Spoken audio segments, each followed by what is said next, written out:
Ces derniers temps, vous avez été nombreux sur Instagram à m'envoyer des messages privés en me disant bah Cindy, faut que je regarde tes vidéos, je regarde tes posts et pourtant je comprends pas parce que même si j'essaie de mettre en place l'alimentation intuitive, j'ai l'impression que c'est pas pour moi parce que personnellement j'ai tout le temps envie de manger des aliments caloriques. Donc comme d'habitude j'ai décidé de vous répondre en vidéo parce que comme ça c'est plus simple, ça permet de pouvoir répondre aux interrogations que certains se posent et qui n'osent pas peut-être venir me poser. La première raison qui pourrait expliquer pourquoi vous avez souvent envie de manger des aliments caloriques, c'est justement parce que vous vous interdisez ce type d'aliments au quotidien. En vous interdisant ces aliments, vous êtes dans de la restriction cognitive, comme vous le savez sûrement déjà, et donc dans de la privation. Et lorsque vous vous privez de ce type d'aliment, vous faites que nourrir un peu plus le désir envers cet aliment. La deuxième raison, c'est peut-être que vous vous autorisez ce type d'aliment tout en culpabilisant pendant la prise alimentaire ou après la prise alimentaire. Lorsque vous culpabilisez, bien entendu, vous êtes encore dans de la restriction cognitive et du coup, la culpabilité, ça va être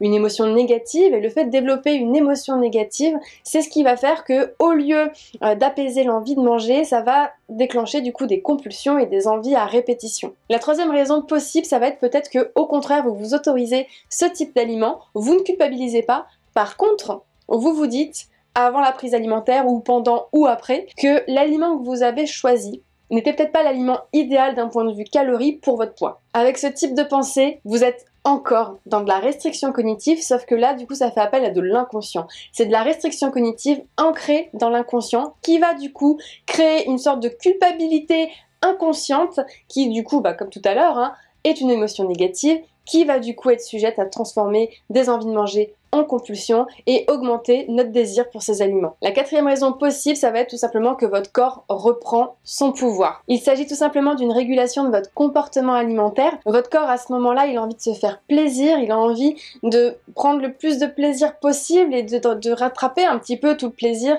qu'il n'a pas tout le temps eu parce que vous étiez dans de la restriction ou dans de la privation. Et cette phase-là va finir par s'atténuer pour passer dans une phase de stabilisation où vous aurez toujours des envies de manger, mais elles seront beaucoup moins fréquentes et récurrentes que ce que vous avez actuellement. Quand je suis en consultation, j'aime bien en général donner l'exemple de la valise pleine d'argent pour pouvoir imaginer un petit peu ça. C'est comme si je vous mettais une valise pleine d'argent à disposition en vous disant voilà, vous pouvez prendre tout ce que vous voulez, dans 1 heure je récupère la valise et vous n'y aurez plus jamais accès. Quel est votre comportement à ce moment-là ? En toute logique des choses, en tout cas moi c'est ce que je ferais, je vais récupérer le plus d'argent possible, limite je vais vider la valise, comme ça je suis sûre d'avoir pu prendre le maximum. A l'inverse, si je vous dis que je vous mets à disposition une valise pleine d'argent, que vous pouvez prendre ce que vous voulez, et que de toute façon je vais venir réapprovisionner la valise avec la même somme d'argent toutes les heures jusque la fin de votre vie, vous allez prendre d'abord le maximum d'argent que vous pouvez parce que vous n'allez pas avoir très confiance en moi, vous allez vous dire peut-être qu'elle ment, peut-être qu'elle va réellement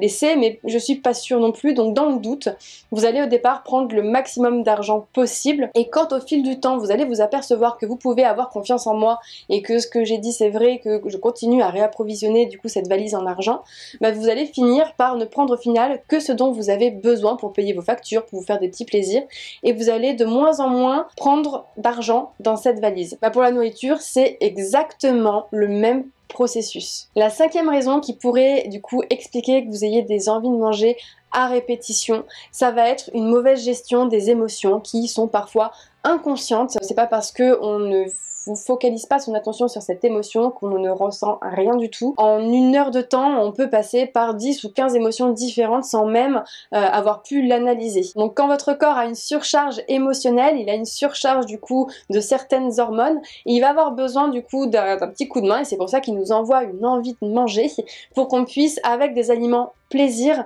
activer des parties du cerveau qui vont libérer l'hormone du plaisir, la dopamine, afin que le taux d'hormones puisse redevenir tout simplement stable, afin que ça ne crée pas des problèmes de santé sur le long terme tout simplement. Donc j'espère que cette vidéo vous aura permis de comprendre pourquoi est-ce que vous avez, pour certains d'entre vous, que des envies de manger émotionnelles, ce qui fait que ça ne laisse même plus la place à la sensation de faim. Et puis si jamais vous avez d'autres questions comme d'habitude, vous n'hésitez pas à les mettre en commentaire ou sur Instagram, sous les posts ou même en message privé, peu importe, ça sera l'occasion, pourquoi pas, de faire une nouvelle vidéo sur le sujet. En attendant, n'hésitez pas comme d'habitude à liker la vidéo, la partager, vous abonner si c'est toujours pas fait, et puis on se voit demain.